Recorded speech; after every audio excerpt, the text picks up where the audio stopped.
স্বাগত ক্র্যাকেট একাডেমিতে। আমি রাহুল। আজকের ভিডিওতে আমরা রাইট টু এডুকেশন 2009-এর যে আইন, সে আইনের আমরা ইতিহাস, সে আইনটা কিভাবে ধীরে ধীরে চলে আসলো, প্রাইমারি শিক্ষার ভিত্তিটা কোথায় ছিল, প্রাইমারি শিক্ষা কোথা থেকে আসলো, এবং রাইট টু এডুকেশন অ্যাক্টে কী কী লেখা রয়েছে, গুরুত্বপূর্ণ ধারাসমূহ, তার সঙ্গে যুক্ত কারা কারা ছিলেন, এই সব কিছু নিয়ে আমরা আজকের এই ক্লাসে আলোচনা করব। তো আজকের ক্লাসটা হয়তো 30 থেকে 40 মিনিট একটু লম্বা হতে পারে। তো সবাই ধৈর্য দিয়ে একটু দেখবে। এবং তো চলো তাহলে শুরু করা যাক। প্রথমে আমাদের যেটা হচ্ছে আমরা দেখব সেটা হচ্ছে স্বাধীনতার আগের কাহিনী। রাইট টু এডুকেশন অ্যাক্ট 2009 সালে আসে, কিন্তু শিক্ষার যে ব্যাপারগুলো সেগুলো কিন্তু স্বাধীনতার আগে থেকেই শুরু হয়ে যায়। প্রথমে আমরা এখানে একটা জিনিস দেখি। প্রথমে আপনারা এই ম্যাপটা দেখবেন, এই যে ডান পাশে যে ম্যাপটা দেওয়া আছে পুরো, তো এইখান থেকে শুরু করে এই পুরো যে আমি এরিয়াটা একটু হাইলাইট করছি, আপনারা দেখবেন গুজরাটের ঠিক নিচের জায়গাটুকু, এই জায়গাকে বরোদা বলা হয়। তো সেই বরোদার যে রাজা ছিলেন, মহারাজ ছিলেন, তার নাম ছিল সোয়াজি রাও গাইকোয়াড়। সোয়াজি রাও গাইকোয়াড় কিন্তু ঠিক 1906 সালে প্রথমবারের মতো প্রাইমারি শিক্ষাকে সবার জন্য বিনামূল্যে, ফ্রিতে, বিনামূল্যে এবং বাধ্যতামূলক দুটোই কিন্তু করে ফেলে।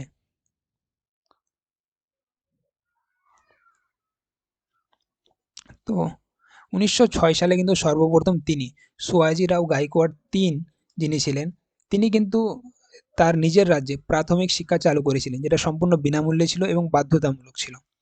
ঠিক তারপরেই 1906-এর কিছুটা ইন্টারভাল ঘটতেই 1910 সালে একজন ছিলেন ইন্ডিয়ান পলিটিশিয়ান বলতে পারেন, কিংবা যিনি মহাত্মা গান্ধী, আমাদের জানেন মহাত্মা গান্ধী, যাকে জাতির পিতাও বলা হয়। মহাত্মা গান্ধীর যিনি মেন্টর ছিলেন, পলিটিক্যাল মেন্টর ছিলেন, তার নাম ছিল আপনার গোপাল কৃষ্ণ,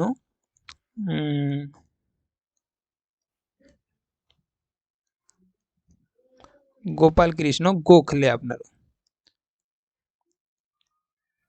গোপাল কৃষ্ণ গোখলে। তো ইনি যিনি ছিলেন, তিনি 1902 সালে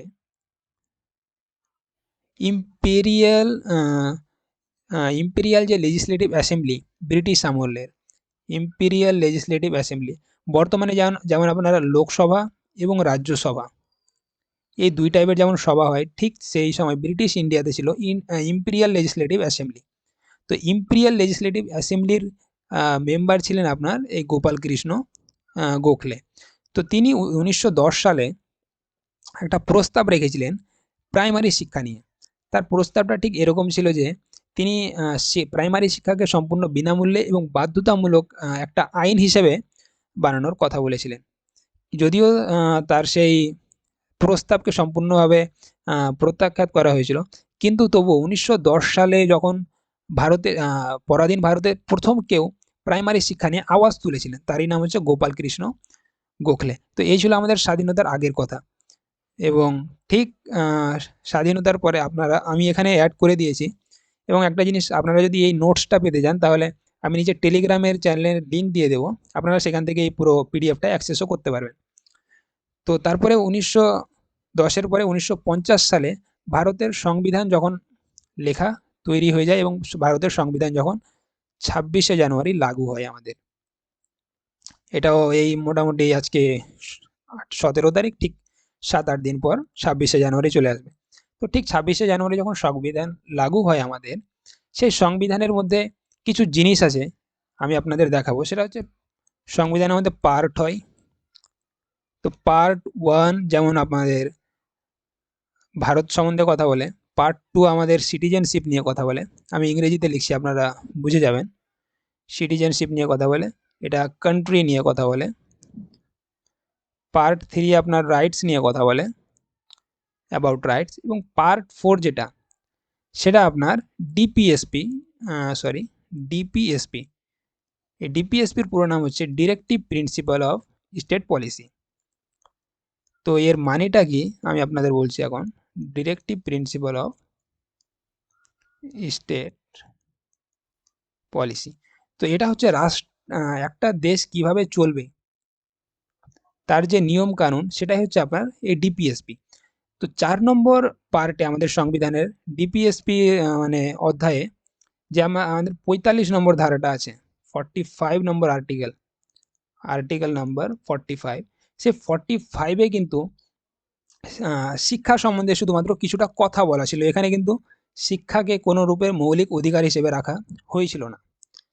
এবং কিন্তু এই ৪৫ নম্বর ধারা অনুযায়ী বলা হয়েছিল এখানে যে ১০ বছরের মধ্যে, যেহেতু আপনার সংবিধান লাগু হচ্ছে কবে ১৯৫০-এ, ঠিক তার থেকে ১০ বছরের মধ্যে মানে ১৯৬০-এর মধ্যে যে ১০ বছরের ইন্টারভাল, এই ১০ বছরের মধ্যে ১৪ বছর বয়সী সকল শিশুদের শিক্ষা দেওয়ার চেষ্টা করতে হবে, এই কথা কিন্তু আমাদের সংবিধানে বলা ছিল।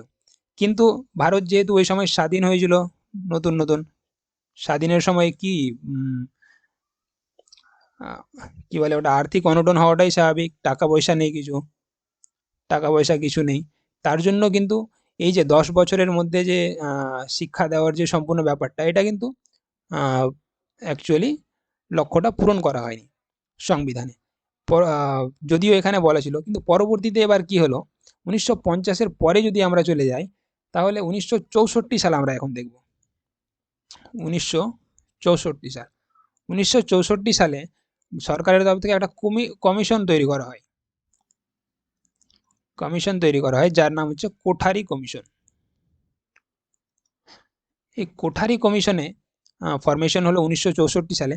তাকে দায়িত্ব দেওয়া হলো যে প্রাইমারি লেভেলের যে এডুকেশন এবং বাকিও যে এডুকেশন, হায়ার এডুকেশন, তার বর্তমান অবস্থা কি ভারতে, এবং সেটাকে কিভাবে গ্রোথ করানো যাবে, সেটাকে কিভাবে আপনার উঁচুর দিকে নিয়ে যেতে হবে, এই ব্যাপার নিয়ে কিন্তু আলোচনা করার জন্য একটা কমিশন তৈরি করে আমাদের ভারত সরকার ১৯৬৪ সালে।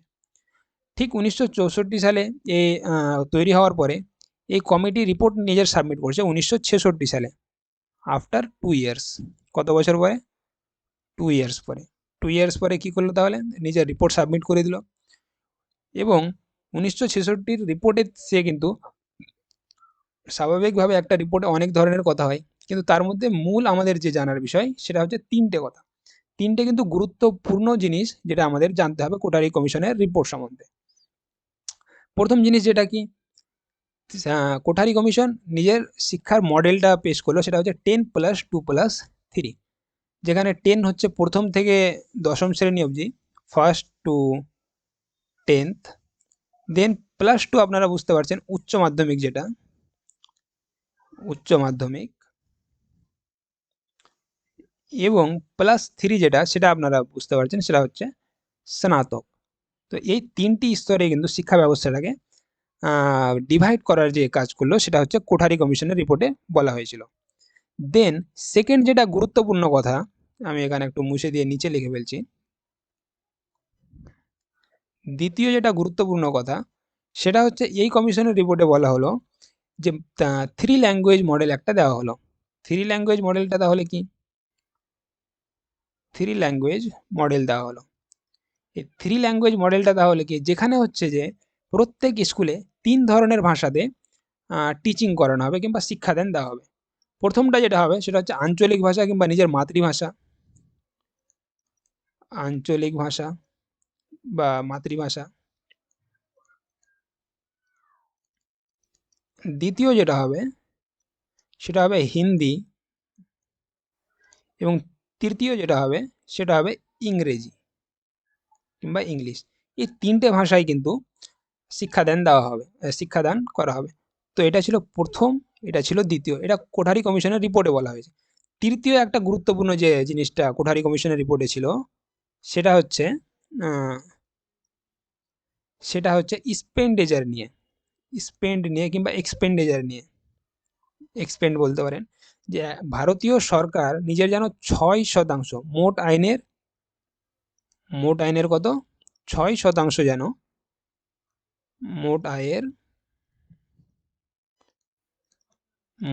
6% শিক্ষা খাতে খরচ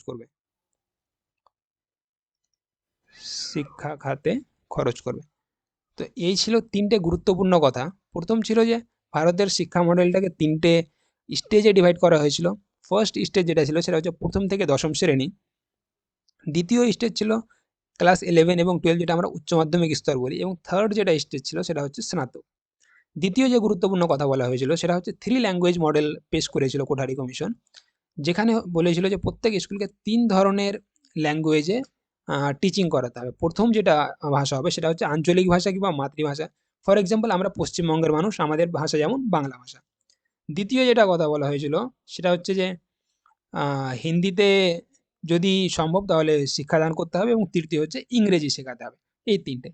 এবং তৃতীয় যেটা গুরুত্বপূর্ণ কথা ছিল সেটা হচ্ছে ভারতীয় সরকারকে নিজের 6% শিক্ষা খাতে খরচ করা উচিত। 3টে আমাদের কোঠারি কমিশনের গুরুত্বপূর্ণ কথা শেষ। আমরা এখন দেখে নিই কোঠারি কমিশনের সভাপতি কে ছিলেন কিংবা আর বাকি তার জিনিস সম্বন্ধে। তো কোঠারি কমিশনের যিনি সভাপতি ছিলেন তার নাম ছিলেন ডিএস কোঠারি। আপনারা এই কোঠারি শব্দটা মনে রাখবেন। রিপোর্ট গঠন হয়েছিল 1964 সালে, রিপোর্ট জমা পড়েছিল 1966 সালে, এবং উদ্দেশ্য কী ছিল? স্বাধীন ভারতের জন্য একটি সমন্বিত ও বৈজ্ঞানিক শিক্ষানীতি তৈরি করা। যেহেতু ভারত স্বাধীন হওয়ার পরে এখন 1964 সালে, মানে মোটামুটি 17 বছর বয়স হয়ে গিয়েছিল, মানে বয়স বলতে 17 বছর হয়ে গিয়েছিল স্বাধীন পাওয়া, তারপরেও ভারতের কাছে কোনো শিক্ষানীতি ছিল না। তার জন্য একটা স্ট্রং একটা কি বলে ওটা, ডিজাইন কোনো শিক্ষানীতি তৈরি করারই এটার মূল উদ্দেশ্য ছিল। ঠিক এরই ফলস্বরূপ 1966-তে রিপোর্ট সাবমিট করলো। ভারত সরকার কিন্তু 1968 সালে ঠিক ঠিক 2 বছর পর, আফটার 2 ইয়ার্স, রিপোর্ট সাবমিট হওয়ার ঠিক 2 বছর পরে কিন্তু ভারতীয় সরকার ভারতের প্রথম শিক্ষানীতি কিন্তু তৈরি করে ফেললো। প্রথম শিক্ষানীতি। তাহলে প্রশ্ন যদি আসে ভারতের প্রথম শিক্ষানীতি কবে তৈরি হয়েছিল, সেটা হচ্ছে 1968 সালে। 1968 সালে। এবং তার বেস কি ছিল, তার ভিত্তি কি ছিল? তো সেটা হচ্ছে কোঠারি কমিশনের রিপোর্ট ছিল তার ভিত্তি। কোঠারি কমিশন 1966-তে নিজের রিপোর্ট পাবলিশ করলেন, এবং ঠিক 2 বছর পর 68-তে ভারত সরকার নিজের প্রথম শিক্ষানীতি নিয়ে শিক্ষানীতি এক কথায় তৈরি করে ফেললেন। তো এখানে সবকিছু লেখা আছে, আপনারা দেখতে পারেন। দেন আমরা দেখব ভারতীয় শিক্ষানীতি 1968। তো 1968 সালে এখন ভারতের শিক্ষানীতি তৈরি হয়ে গিয়েছে, তৈরি করে ফেললো। ভিত্তি কী ছিল? ভিত্তি হচ্ছে কোঠারি কমিশনের রিপোর্ট, যেটা 1966-তে সাবমিট করা হয়েছিল। এবং সেই কোঠারি কমিশনের উদ্দেশ্য এখানে দেওয়া আছে আর একবার। এটি একটি জাতীয় ও সমন্বিত শিক্ষানীতি তৈরি। জাতীয় শিক্ষানীতির লক্ষ্য কী কী ছিল? জাতীয় শিক্ষানীতির 3টে মূল লক্ষ্য ছিল। একটা হচ্ছে শিক্ষার জাতীয় ঐক্য গড়ে তোলা, দ্বিতীয় হচ্ছে শিক্ষার গুণগত মান বৃদ্ধি, এবং তৃতীয় হচ্ছে বিজ্ঞান ও প্রযুক্তির শিক্ষার প্রসার। দেন এই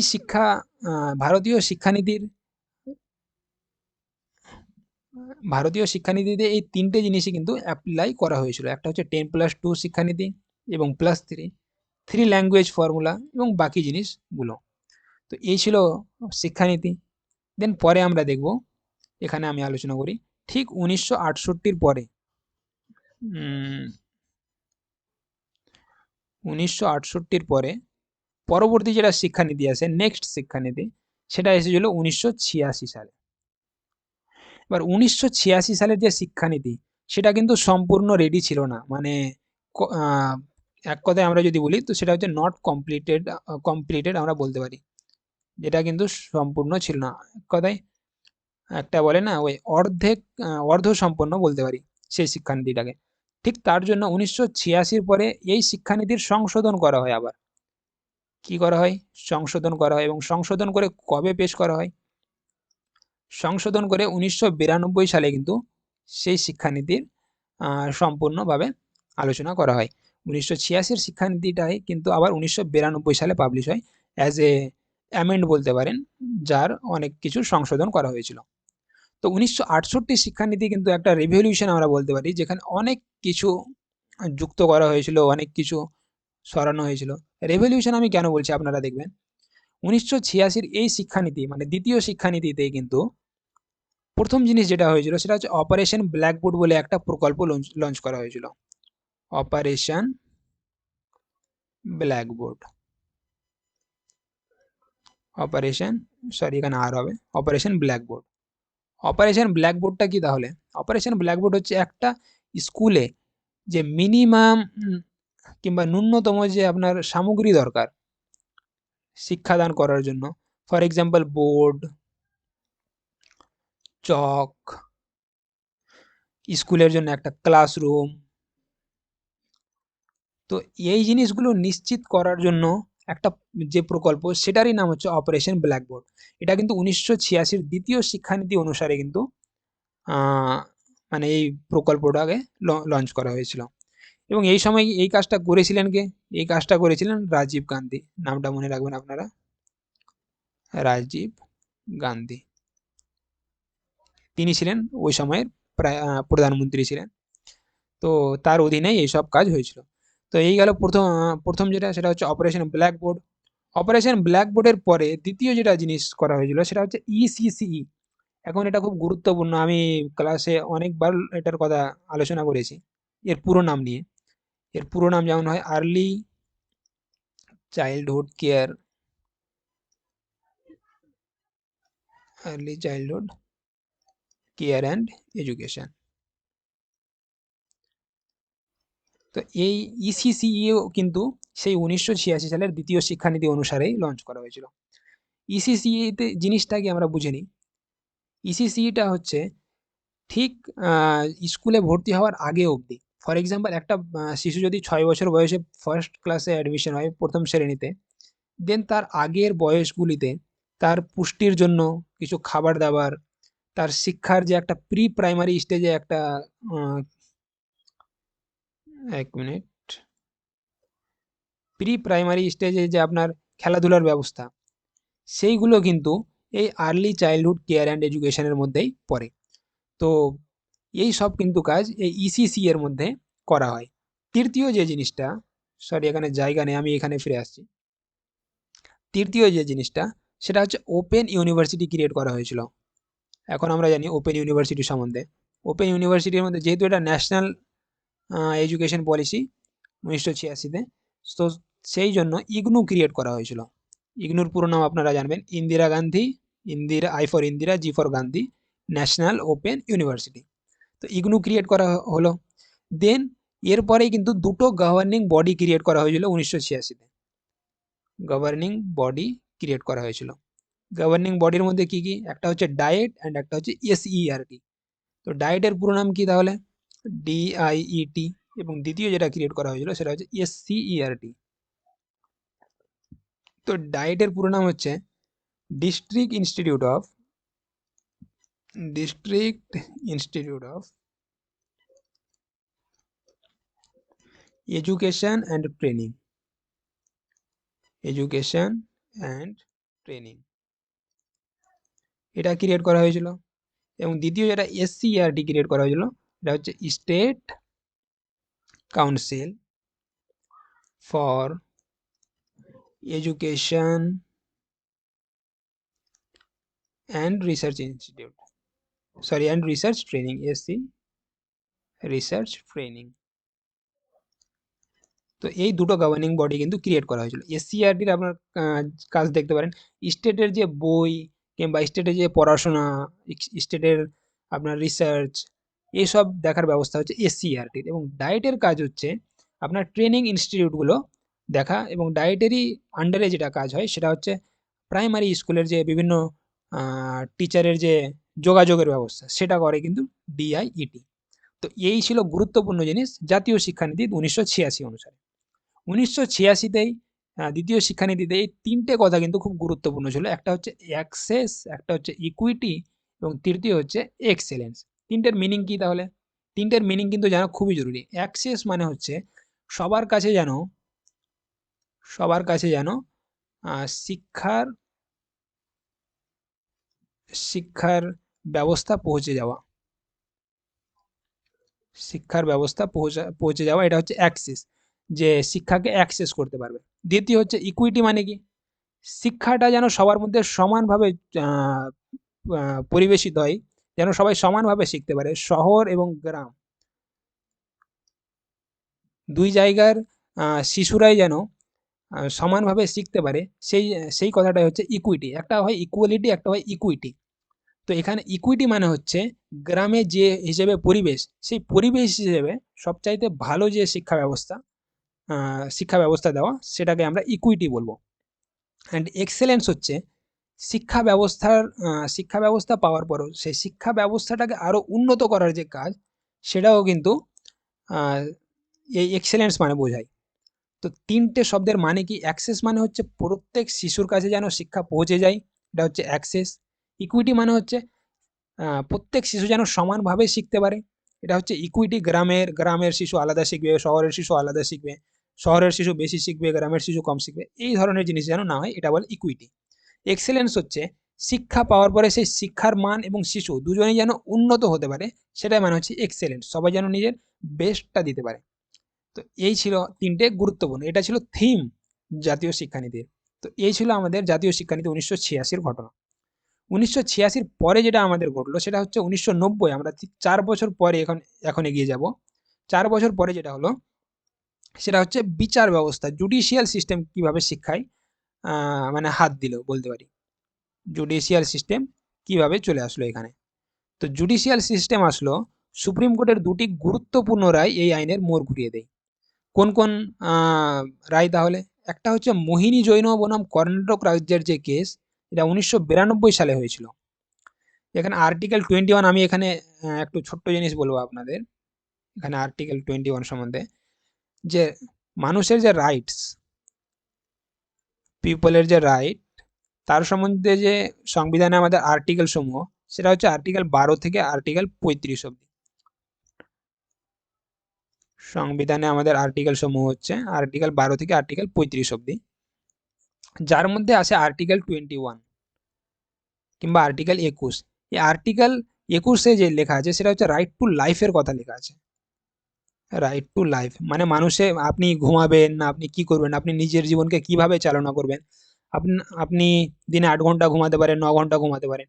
সাধারণত এটা একটা হাসির জন্য বলা হয়, তবে এক কথায় আপনি জীবনে কি করবেন, আপনার নিজের কি কি করার অধিকার আছে, এইগুলো কিন্তু আর্টিকেল 21 বলে। এই আর্টিকেল 21-এই কিন্তু একটা সুপ্রিম কোর্ট যে রায়টা দেয় আপনারা এখানে দেখবেন, আদালত বলে যে জীবন ধারণের অধিকার হচ্ছে শিক্ষার অধিকার ছাড়া অর্থহীন। এর মানে আপনি সব কিছুই করতে পারেন, কিন্তু যদি শিক্ষা না পান তাহলে কিন্তু ব্যাপারটা অন্যরকম দাঁড়িয়ে যায়। তার জন্যই সুপ্রিম কোর্ট বলে যে জীবন ধারণের অধিকার, জীবনকে কিভাবে চালনা করবে, সেটা কিন্তু শিক্ষার অধিকার ছাড়া একটা অর্থহীন বোঝায়। তার জন্যই কি করা হলো, মানে এই রায়টা দেওয়া হলো। পরবর্তীকালে আমরা দেখব এই আর্টিকেল 21-এই 2002 সালে 2002 সালে যখন সংবিধানের সংশোধনী হবে, তখন আমরা দেখব এই আর্টিকেল 21, আর্টিকেল 21-এর মধ্যে একটা আরও সেকশন ক্রিয়েট করা হবে, আর্টিকেল 21A।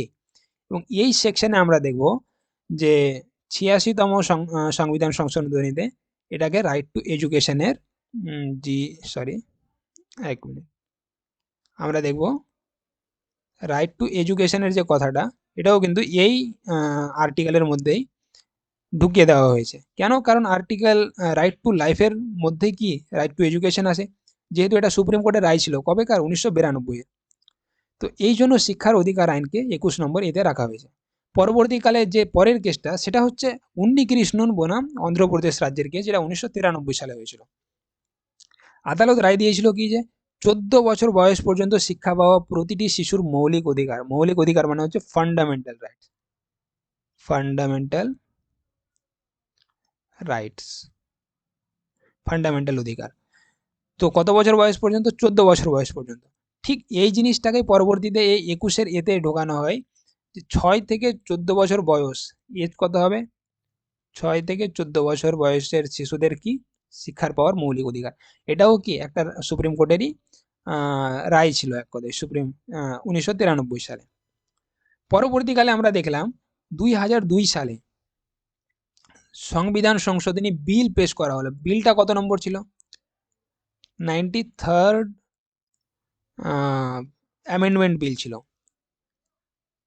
সংশোধনী বিল ছিল 93rd, সেটা কি অ্যামেন্ডমেন্ট বিল। এবং সংশোধনী কত নম্বর হলো? 86তম সংশোধনী।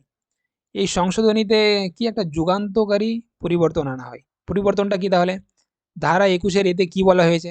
ধারা 21-এর এতে বলা হলো যে 6 থেকে 14 বছর বয়সী শিশুদের জন্য বিনামূল্যে ও বাধ্যতামূলক শিক্ষাকে মৌলিক অধিকার করে দেওয়া হয়েছে।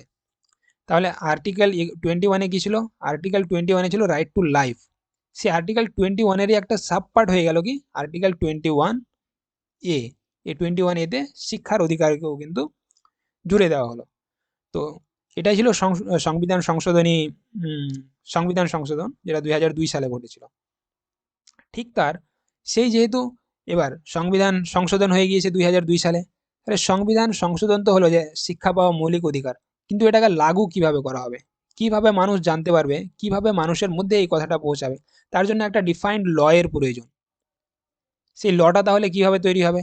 সেই ল তৈরি প্রচেষ্টা কিন্তু 2002 সাল থেকেই চলতে থাকে, এবং ল এর যে আপনার লেখালেখি সেগুলো সম্পূর্ণ কবে হয়? সেটা হয় 2009 সালে, 2009, 2009 সালে কিন্তু এই লটা কিন্তু সম্পূর্ণভাবে তৈরি হয়ে যায়। এবং মাসটা কোন মাস ছিল আপনারা মনে রাখবেন, মোটামুটি অগাস্ট মাস। অগাস্ট মান্থে এই আইনটা কিন্তু তৈরি হয়। কি জন্য তৈরি হয়? এই যে সংবিধানের যে ধারা, সেই ধারার অনুযায়ী মানুষের কাছে শিক্ষাটা পৌঁছানোর জন্য এই আইনটা তৈরি করা হয়েছিল। তো এখানে আমরা ধারা, আচ্ছা, শিক্ষার ধারা দেখার আগে আমি আর এক থেকে দুটো জিনিস বলবো। এটা হচ্ছে যে শিক্ষার ধারা, শিক্ষার আইন যেটা RTE, সেটার মধ্যে আর একজন খুব গুরুত্বপূর্ণ মানুষের কথা মনে রাখবেন, সেটা হচ্ছে ইয়াসপাল কমিটি।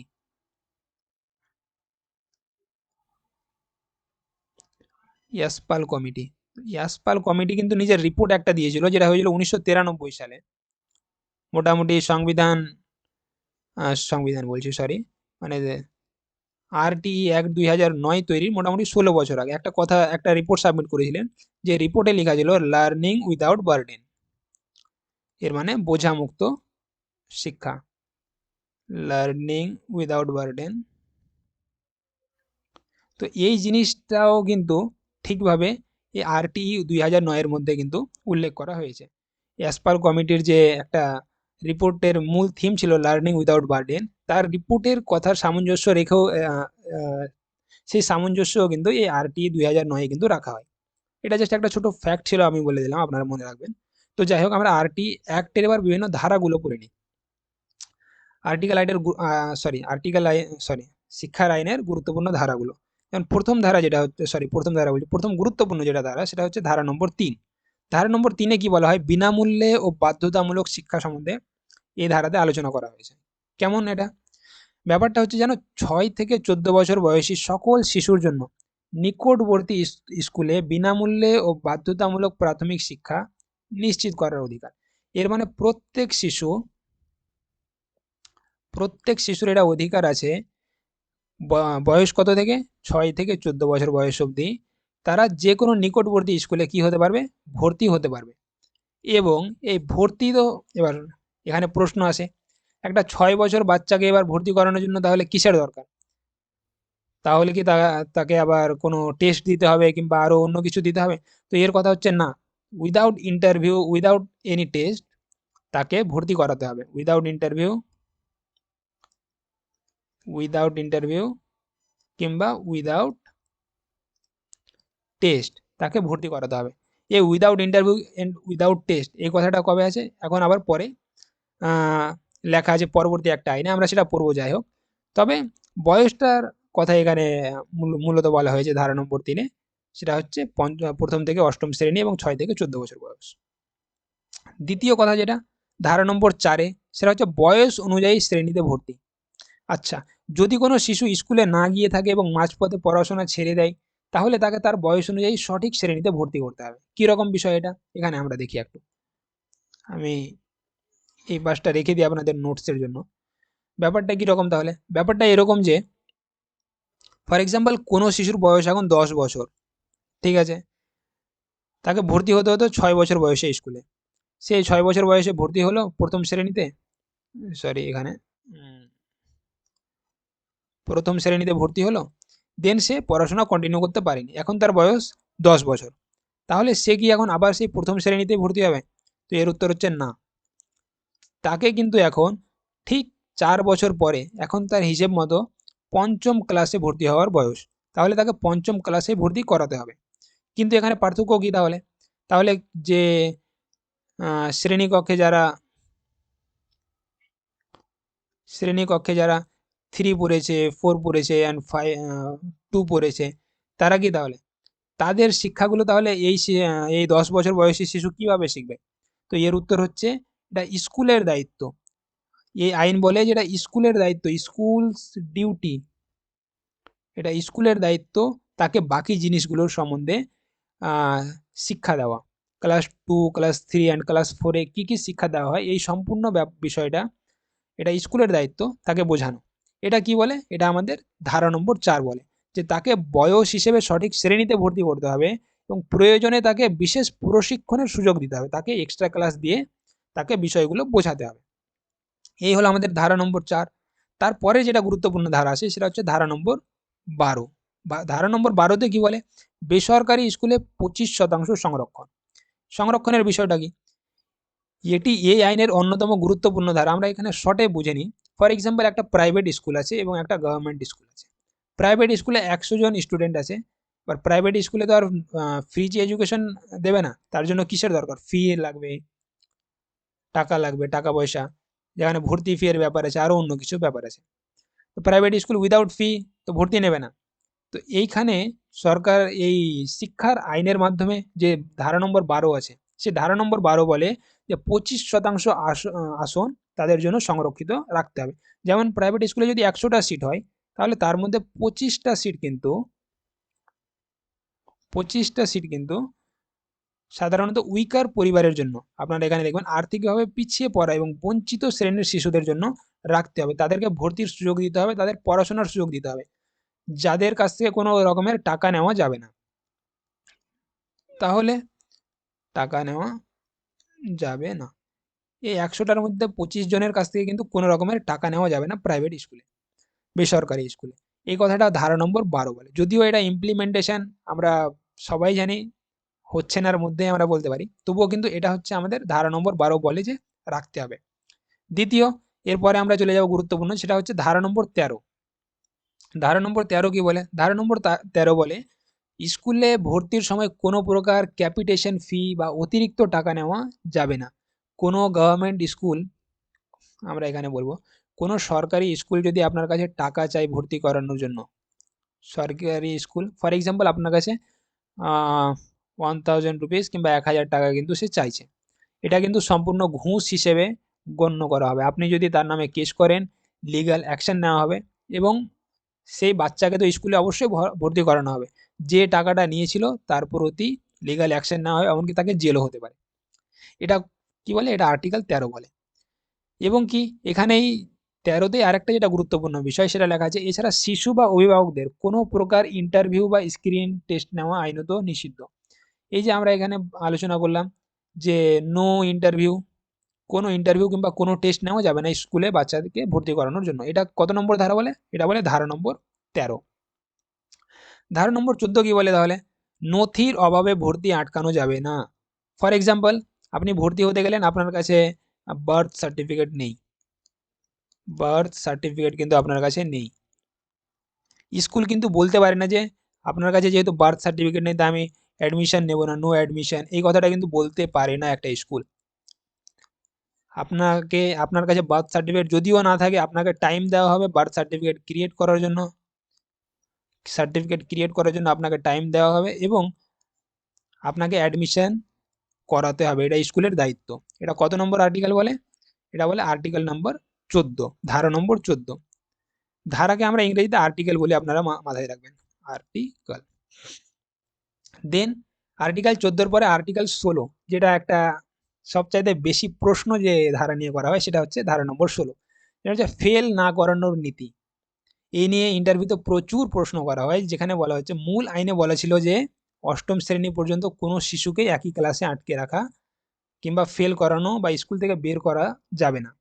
কিন্তু 2019 সালে কি বলে, এই ধারায় সংশোধনী আনা হয়েছে, যেখানে রাজ্যগুলোকে পরীক্ষা নেওয়ার ও প্রয়োজনে ফেল করার ক্ষমতা দেওয়া হয়েছে। কি? ফর এক্সাম্পল, আগে ছিল এরকম যে 8ম শ্রেণী পর্যন্ত কোনো ছাত্রকে কি করানো যাবে না? ফেল করানো যাবে না, ফেল করানো যাবে না,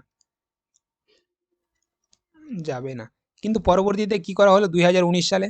2019 সালে একটা আইন সংশোধন করা হলো এই ধারাকে, যেখানে বলা হলো রাজ্য সরকার যদি চায় যদি রাজ্য সরকার চায় তাহলে কিন্তু পরীক্ষা নিতে পারে এবং তাকে ফেলও করাতে পারে।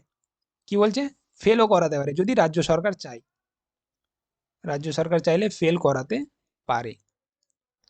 এটা কে বলছে? এটা আর্টিকেল আর্টিকেল 16 সংশোধনী কথা বলছে। কিন্তু 2019-এর আগে অবধি কিন্তু ছিল যে ফেল করা কিংবা বার করা যাবে না। পরবর্তী আমরা ধারা যেটা দেখবো সেটা হচ্ছে ধারা নম্বর 17। এটা একটা খুব গুরুত্বপূর্ণ ধারা এবং এই নিয়ে আমি বারবার আলোচনা করেছি। মোটামুটি 3 থেকে 4টা সেটে আমি এই একই কোশ্চেন দিয়েছি আপনারা যারা ক্লাস করে এসছেন। সেখানে বলা হচ্ছে যে স্কুলে শিশুদের কোনো প্রকারের শাস্তি দেওয়া কিংবা মানসিক নির্যাতন করা কঠোরভাবে নিষিদ্ধ এবং এটা অমান্য করলে শাস্তিমূলক ব্যবস্থা নেওয়া হবে। ফর এক্সাম্পল, আপনি স্কুলে আছেন, এটা স্কুল মনে করেন, আপনি স্কুলে আছেন, স্কুলের মধ্যে যদি কোনো টিচার যদি আপনাকে শাস্তি দেয়, তাহলে কিন্তু আপনি যদি এই কথাটা ঠিকভাবে অ্যাকশন নেন, আপনার বাবা মাকে বলেন এবং আপনার বাবা মা যদি এর এগেনস্টে অ্যাকশন নেয়, তাহলে কিন্তু তাকে প্রয়োজনে স্কুল থেকেও ছাড়ানো হতে পারে কিংবা একটা কঠোর শাস্তিও, জরিমানার ব্যবস্থা কিংবা সামথিং কিছু করা যেতে পারে। এটা হচ্ছে আবার একটা শিশুর প্রতি কোনো সময়ই মানসিক কিংবা শারীরিক কোনো প্রকারেরই নির্যাতন করা যাবে না। এটা কোন ধারা বলে? এটা বলে ধারা নম্বর 17। ধারা নম্বর 21 কি বলে? ধারা নম্বর 21 বলে স্কুল ম্যানেজমেন্ট কমিটি, যার পুরো নাম হচ্ছে এসএমসি। এসএমসি কি বলে? প্রতিটি সরকারি স্কুলে একটি স্কুল ম্যানেজমেন্ট কমিটি গঠন করতে হবে। ফর এক্সাম্পল, আপনি যে স্কুল থেকে পড়ে এসছেন সেই স্কুলেও কিন্তু স্কুল ম্যানেজমেন্ট কমিটি অবশ্যই ছিল, যাকে বলা হয় এসএমসি, যেখানে বিভিন্ন ধরনের পদ থাকবে, বিভিন্ন ধরনের কাজকর্ম করানোর জন্য এসএমসি কমিটি গঠন করা হয়। কি কি কাজ করা হয়? যেমন আপনার আপনি বলতে পারেন যে খাতা দেখার ব্যবস্থা কে করবে, পরীক্ষা নেওয়ার এক্সামের কন্ট্রোলার কে হবে, কিংবা এক্সামের যেমন টিআইসি হয় আপনার, এরা সবাই কিন্তু এই এসএমসির মধ্যে যুক্ত থাকে, স্কুল ম্যানেজমেন্ট কমিটির মধ্যে। তো এই এসএমসি ফরমেশন করতে হবে, এটা হচ্ছে ধারা নম্বর 21 বলে। এবং কি বলছে এখানে? এই কমিটির অন্তত 75% সদস্য হবেন অভিভাবকদের মধ্য থেকে এবং 50% সদস্য হবে মহিলা। কমিটির কাজ হবে স্কুলের উন্নয়ন এবং তদারকি করা। তাহলে কি এই কমিটির 75% কারা হবেন? তাহলে অভিভাবকগণ হবেন এবং বাকি 25% কারা হবেন? আচ্ছা, এখানে আমি ভালোভাবে বলে দিই। ফর এক্সাম্পল ফর এক্সাম্পল হচ্ছে একটা এসএমসি গঠন করা হলো, একটা স্কুলের নাম, এটা ফর এক্সাম্পল নাম দিয়ে দিলাম আমি কলকাতা স্কুল। ঠিক আছে? কলকাতা স্কুলে 100 জনের কমিটি গঠন করা হয়েছে। আচ্ছা, তার মধ্যে এখানে কি বলছে? এখানে বলছে অভিভাবক কিংবা প্যারেন্টস। প্যারেন্টস কত শতাংশ হবে? 75%। এর মানে 75টা প্যারেন্টস হতে হবে। 75 জন কারা থাকবে? প্যারেন্টসদের মধ্যে থাকবে। এই প্যারেন্টসদের মধ্যে আবার ফিমেল কতজন থাকবে? মহিলা কতজন থাকবে? মহিলা থাকবে মোটামুটি 38 জন। সাধারণত এর 50% কত হয়? 37.5 হয়, কিন্তু 38 আমরা এটাকে রাউন্ড অফ করে বলবো। তাহলে ফিমেল কতজন থাকবে? 38 জন প্যারেন্টসদের মধ্যে। তাহলে বাকি 37 জন কিন্তু পুরুষ হতে পারেন। পুরুষ কি হতে পারেন? কমিটির সদস্য হতে পারেন। এবং তাহলে বাকি 25 জন কারা হবেন? এটা আপনারা মাথায় রাখবেন। এটা 38টা হচ্ছে 75-এর মধ্যে থেকে, এবং 100 থেকে 75 বাদ দিলে কতজন? 25 জন। এই 25 জন থাকবেন স্কুলের শিক্ষকগণ। বুঝলেন? এটা হচ্ছে এসএমসির বৈশিষ্ট্য। তো এসএমসির কথা বলে আর্টিকেল নম্বর 21, ধারা নম্বর 21। দেন ধারা নম্বর 23-এ কি বলা হয়? ধারা নম্বর 23-এ বলা হয়েছে শিক্ষকদের যোগ্যতা। তাহলে শিক্ষক হওয়ার জন্য নির্ধারিত ন্যূনতম যোগ্যতা, যেটা যেমন টেট উত্তীর্ণ হওয়া ইত্যাদি থাকতে হবে, এবং শিক্ষকদের বেতন ও সুযোগ সুবিধা সরকারের নিয়ম অনুযায়ী হতে হবে। এগুলোর জন্য একটা স্পেসিফিক নিয়ম আছে। এটাতে আপনার মনে রাখার কিছু নেই, শুধু আপনারা মনে রাখবেন যে আপনারা যে শিক্ষক, তার যে ধারা নম্বর সেটা হচ্ছে ধারা নম্বর 23। এরপরে আমরা যেটা চলে যাব সেটা শেষ শেষ 8টা গুরুত্বপূর্ণ, সরি শেষ 3টে গুরুত্বপূর্ণ ধারা। সেটা হচ্ছে ধারা নম্বর 24, যেটা হচ্ছে শিক্ষকদের দায়িত্ব কি কি। তারপরে দেখবো ধারা নম্বর 27 এবং ধারা নম্বর 28। ধারা নম্বর 27 কি বলে? ধারা নম্বর 27 বলে শিক্ষকদের নিয়মিত স্কুলে উপস্থিত থাকতে হবে এবং নির্দিষ্ট সময়ের মধ্যে পাঠক্রম শেষ করতে হবে। এবার এই যে উপস্থিত থাকার ব্যাপারটা, এবার এখানে আমি বলে দিই, সরি এখানে পাতা শেষ হয়ে গেছে সম্ভবত, 1 মিনিট আমি একটা, আচ্ছা ঠিক আছে আমি এখানেই বলে দিই। এখানে আমি বলে দিই যে প্রত্যেকটার শিক্ষককে 365 দিনের মধ্যে ন্যূনতমভাবে 200 দিন স্কুলে অ্যাটেম্প করতে হবে, এবং 200 দিনের মধ্যে প্রাথমিক ক্ষেত্রে যেটা বিষয় সেটা হচ্ছে যে তাকে একটা বছরের মধ্যে 800 ঘন্টা 800 আওয়ার্স কি করতে হবে, তাকে ক্লাস নিতে হবে কিংবা শ্রেণীকক্ষে বাচ্চাদের শেখাতে হবে, শ্রেণীকক্ষে বাচ্চাদের কিন্তু শেখাতে হবে। এই উপস্থিত থাকার বিষয়টা মাথায় রাখবেন, 200 দিন এক বছরে মিনিমাম, এবং কত ঘন্টা, 800 ঘন্টা, মানে হিসেব মতো বলতে পারেন একদিনে 4টা ক্লাস কিংবা 3টে ক্লাসের মতো করাতে হবে। এটা হচ্ছে ধারা নম্বর 4-এ উপস্থিত সম্বন্ধে বলা হয়েছে। ধারা নম্বর 27 কি বলে, ধারা নম্বর 27 বলে অশিক্ষা সংক্রান্ত কাজে শিক্ষকদের নিয়োগ বিধি। শিক্ষকরা কিন্তু 3টে কাজ ছাড়া বাকি কোনো কাজ করতে পারেন না, যেমন কোনো রাজনৈতিক দলে যোগদান করতে পারবেন না। কি কাজ করতে পারবেন শিক্ষকরা, শুধু নিজের পড়াশোনা করানো বাদে শুধুমাত্র 3 ধরনের কাজ করতে পারে, 3 টাইপস। একটা হচ্ছে আদমশুমারি, যদি সেন্সাস হয়, ফর এক্সাম্পল 2011 অনুযায়ী জনগণনা, এক কথায় আদমশুমারি মানে হচ্ছে জনগণনার কথা, তো জনগণনা এই কাজ করতে পারেন শিক্ষকরা। নির্বাচন ডিউটি, আমরা ইলেকশনে দেখি শিক্ষকরা কি করেন, বিভিন্ন বিভিন্ন জায়গায় তাদেরকে পাঠানো হয় অ্যাজ এ কি বলে, পুলিং এজেন্ট তো না অ্যাকচুয়ালি, যাই হোক কিছু একটা বলে ওদের, তো তাদের নির্বাচনের ডিউটিতে তাদের যেতে হয়। এবং তৃতীয় হচ্ছে দুর্যোগ মোকাবিলায়, যদি হঠাৎ কোনো দুর্যোগ বিপর্যয় দেখা যায়, তাহলে স্কুলের মধ্যে তাদের যে কোনো কিছু ব্যবস্থা হতে পারে কিংবা কোথাও এনজিওর তরফ থেকে কোনো কাজে পাঠানো হতে পারে, সেইগুলো কাজ কিন্তু করতে হতে পারে শিক্ষকদের। তাহলে 3টে কাজ, একটা আদমশুমারি, একটা নির্বাচন এবং একটা দুর্যোগ, এই 3টে কাজ ছাড়া কিন্তু অন্য কোনো কাজ শিক্ষকদের করা যাবে না।